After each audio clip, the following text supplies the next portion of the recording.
Hey guys, this is Nargis. I hope आप सभी अच्छे होंगे। जैसे कि आप सभी को पता है कि हमने दिल्ली पुलिस कांस्टेबल के लिए 60 डेज टारगेट्स सीरीज स्टार्ट की हुई है, जिसका आज डे 11 है। तो आज हम स्टार्ट करते हैं। आपकी स्क्रीन पर आ रहा होगा chapter wise and subject wise target आज के आपके लिए। तो हम सबसे पहले स्टार्ट करते हैं जीके एनजीएस से। जैसे कि आप देख सकते हैं, आज हमारा Delhi police constable 60 days target series का डे 11 है। तो आज हम सबसे पहले देखेंगे हमारा chapter wise and subject wise target. तो हिस्ट्री में आज आप गुप्त वंश के बारे में पढ़ेंगे, वहीं पॉलिटी में मौलिक कर्तव्य यानी कि फंडामेंटल ड्यूटीज़ के बारे में, और अर्थशास्त्र में वित्त आयोग फाइनेंस कमीशन के बारे में, और भूगोल में आप पढ़ेंगे देश, राजधानी और मुद्रा। ठीक है। और वहीं कंप्यूटर में आप इंटरनेट के बारे में पढ़ेंगे। और मैथ में आज जो चैप्टर करेंगे आप वो है रेशियो एंड प्रोपोर्शन, और रीजनिंग में असमानताएं इनइक्वालिटीज़ करेंगे। सबसे पहले हम बात करते हैं हिस्ट्री की। आपको पता है कि डेली हम हिस्ट्री 2 घंटा करते हैं, और आज जो आपका चैप्टर है वो है गुप्त वंश। भारतीय गुप्त वंश को भारतीय इतिहास का स्वर्णयुग भी कहते हैं, गोल्डन पीरियड भी कहते हैं, ये आपको पता होना चाहिए। और गुप्त वंश के जो संस्थापक थे वो हमारे श्रीगुप्त थे, और हालांकि इसके वास्तविक संस्थापक जो माने जाते हैं वो चंद्रगुप्त प्रथम थे। ठीक है। तो इन दोनों में से किसी का भी नाम आए तो आप अगर श्रीगुप्त और चंद्रगुप्त प्रथम दोनों का नाम है तो आप श्रीगुप्त लिखेंगे, अदरवाइज चंद्रगुप्त प्रथम है। और हमारे इस गुप्त वंश के प्रमुख शासक हमारे कौन थे? समुद्रगुप्त, इन्हें भारत का नेपोलियन भी कहते थे, और चंद्रगुप्त द्वितीय, इन्हें विक्रमादित्य भी कहते थे। और इस इम्पोर्टेंट फैक्ट्स हैं। और इस दौरान आर्यभट्ट ने शून्य और दशमलव प्रणाली दी थी। तो शून्य के डेवलपर और दशमलव प्रणाली के डेवलपर जो थे वो हमारे आर्यभट्ट थे। और कालिदास ने साहित्य की रचना की थी। अजंता की गुफाओं की चित्रकला विकसित हुई थी इन्हीं के समय में। ठीक है, गुप्त वंश के समय में।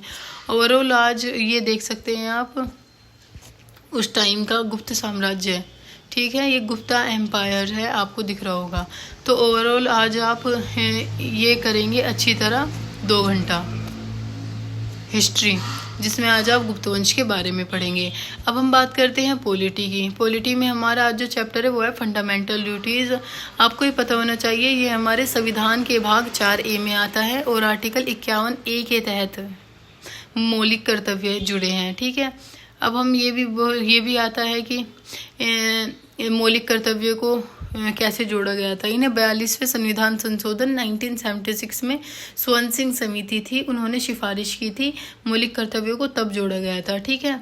और जो वर्तमान में हमारे मौलिक कर्तव्य हैं वो 11 हैं, और इससे पहले हमारे जो मौलिक कर्तव्य थे वो 10 थे। 11वां मौलिक कर्तव्य हमारा 86वें संविधान संशोधन 2002 में जुड़ा था।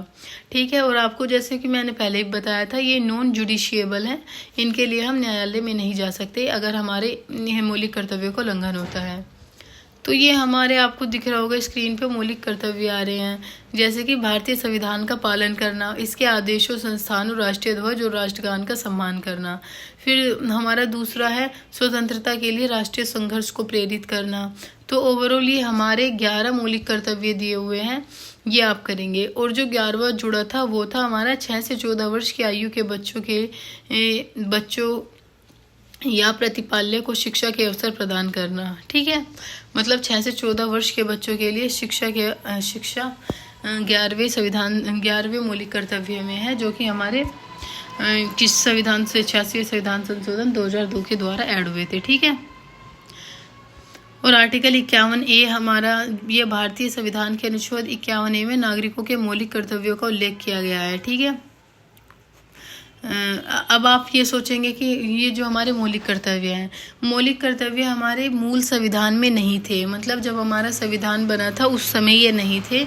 ये हमारा एक संशोधन हुआ था, 42वां संविधान संशोधन 1976 में हुआ था। ये उस समय हमारे 10 मौलिक कर्तव्य जोड़े गए थे, और किसकी सिफारिश पर? स्वर्ण सिंह समिति की सिफारिश पर जोड़े गए थे। ठीक है। फिर अब वर्तमान में ये हमारे 11 मौलिक कर्तव्य हैं। 11वां जुड़ा था हमारा 86वें संविधान संशोधन 2002 में। ओके। आप आज 1 घंटा करेंगे मौलिक कर्तव्य। ओके, अच्छे से। अब हम बात करते हैं इकोनॉमी की। आज जो हमारा है वो है फाइनेंस कमीशन। यह केंद्र और राज्यों के बीच वित्तीय संबंधों को परिभाषित करने वाला एक संवैधानिक निकाय है। ये भी क्वेश्चंस आते हैं कौन से संवैधानिक निकाय हैं और कौन से गैर संवैधानिक निकाय हैं। तो हमारा जो वित्त आयोग है वो संवैधानिक निकाय है। वहीं जैसे हमारा योजना आयोग था, योजना आयोग गैर संवैधानिक निकाय था। ठीक है, इसी तरीके से ये भी आपको पता होना चाहिए।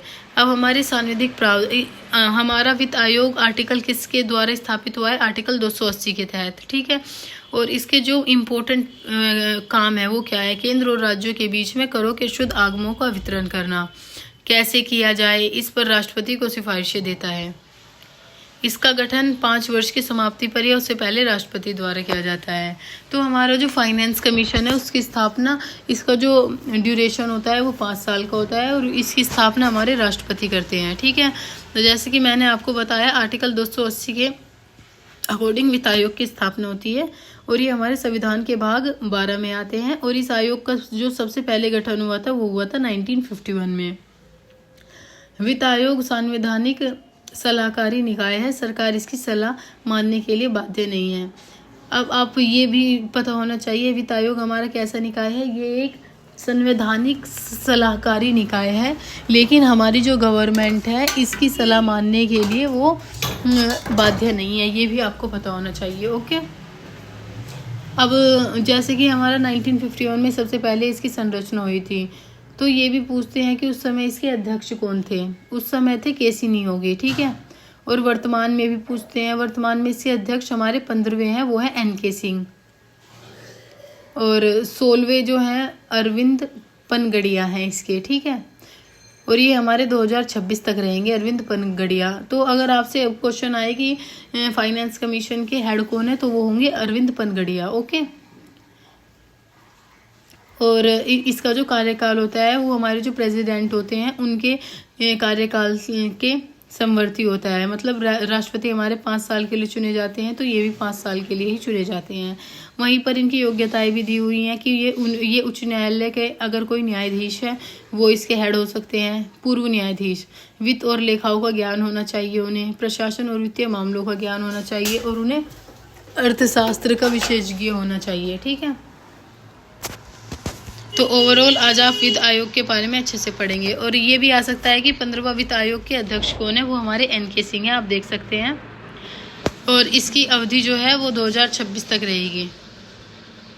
अब हम बात करते हैं ज्योग्राफी की। ज्योग्राफी में आज जो आप चैप्टर करेंगे वो है कंट्रीज़ की कैपिटल्स और उनकी करेंसी। ठीक है, इसमें विश्व के विभिन्न देश आते हैं। मतलब हम बहुत सारे देशों के बारे में पढ़ेंगे इसमें, जैसे कि कनाडा, चीन, ब्राज़ील। जैसे कि आपको पता है कनाडा की जो राजधानी है वो है ओटावा, चीन की बीजिंग है और ब्राज़ील की ब्रासीलिया है। और यहीं पर आप उनकी करेंसी भी करेंगे। कनाडा की करेंसी है कैनेडियाई डॉलर और वहीं चीन की है युआन या फिर रिमिनबी या फिर रियाल। ठीक है, अंतर्राष्ट्रीय संबंध, व्यापार और ठीक है, जैसे कि आप यहाँ पे देख सकते हैं इम्पोर्टेंट मैंने दिए हुए हैं। इसके अलावा भी आपको जो इम्पोर्टेंट लगे आप वो भी करना। जैसे और जो करंट में देश चल रहे हैं उनकी करनी ज़रूरी है। ठीक है, जैसे कि अफ़गानिस्तान की कैपिटल काबुल है और करेंसी अफ़गानी है। फिर अल्जीरिया सऊदी ईरान, अल्बानिया, तीरान और लेक। ठीक है, अंगोला, लुआंडा और न्यू कवांजा। इसी तरीके ऑस्ट्रिया, वियना एंड यूरो मुद्रा है ये। अब हम बात करते हैं कंप्यूटर की। कंप्यूटर में आज जो हमारा चैप्टर है वो है इंटरनेट। सबसे पहले ये इंटरनेट होता क्या है?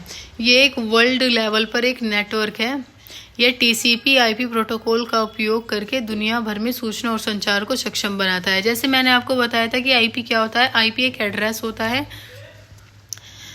इसके अकॉर्डिंग ये हमारा नेटवर्क वर्क करता है।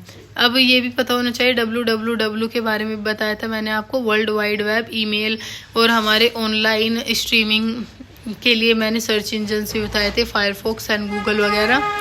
तो आप इंटरनेट को थरली पढ़ेंगे। कोई भी इस यूट्यूब से इसकी वीडियो आप देख सकते हैं, उसके बाद आप इसके प्रीवियस ईयर क्वेश्चंस लगाना।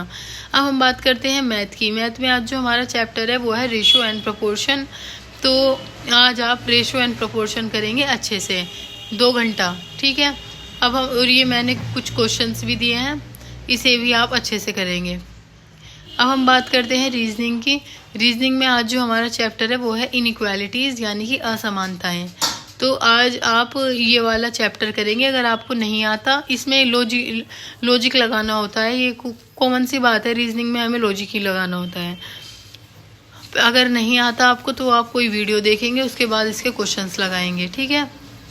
आई होप आपको ये वीडियो अच्छी लगी होगी और आपके लिए फ़ायदेमंद होगी। जो मैं डेली टारगेट दे रही हूँ, अगर आप इसे रिलीजियसली फॉलो करेंगे तो आपके लिए बहुत ज़्यादा फ़ायदा होगा। तो आज डे 11 में मैंने आपको